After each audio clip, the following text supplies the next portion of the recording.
"I didn't ask you to leave," I said. "It was your idea.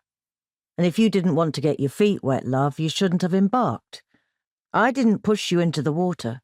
I didn't fetch you from your village or field or ruin of a suburb and put you in your wretched, leaky boat, and now the water's up to your ankles. I get it that you're frightened and you want me to save you and you're impatient. You're counting on me. But I didn't ask you for any of that, so you'll just have to grin and bear it and let me get on with my job." And apparently these thoughts were so strong that I actually spoke them out loud, the first bit at least, certainly if the recordings are to be believed, and there's no reason not to believe them. I accept that.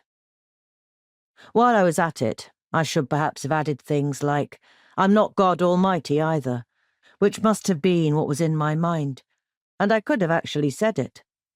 I could have said, "There are guys like you everywhere tonight. 40 small boats supposedly sinking at the same time in the channel, and I can't see to everyone at once.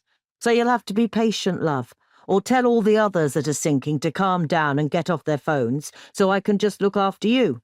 You go ahead and call all the others, since you've got a phone.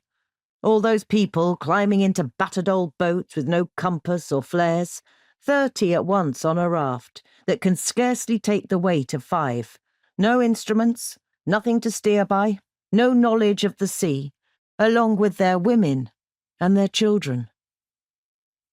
But in the end, I said to Julian, who was next to me, "These guys are unbelievable. One minute they jump in the water, the next they're practically shouting at you for not throwing them the lifebuoy fast enough. Cheeky, I call it." He smiled and plunged back into his book. "Leaky, more like," he remarked.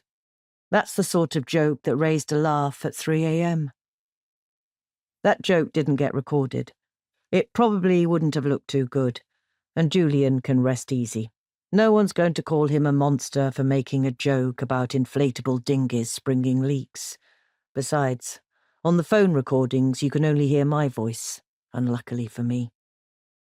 After that I went back to my screens, my PC, my microphone, thinking surely they should be happy. They wanted to get to England. They're there now, in British waters, in a British vessel by now, wrapped up like sweeties in gold paper. They can continue their conversation in English to their heart's content.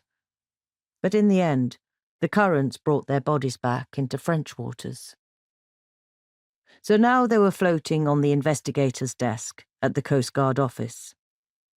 There were 27 of them to be exact, including a little girl, scattered among the ballpoint pens, the note blocks, folders, floating round the police inspector's computer, including also the body of the man who had called me 14 times that night, and who now, obviously, had fallen silent. The sea was calm on the surface of the desk, no wind, no swell, and alongside the bodies only orderly piles of paper.